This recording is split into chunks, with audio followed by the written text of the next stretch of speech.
Hi,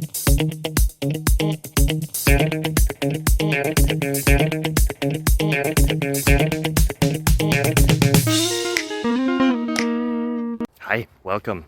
Happy to see you again. I hope you're happy to see me again.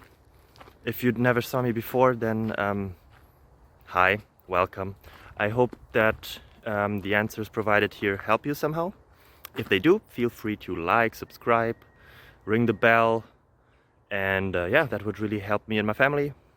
See you then, bye bye.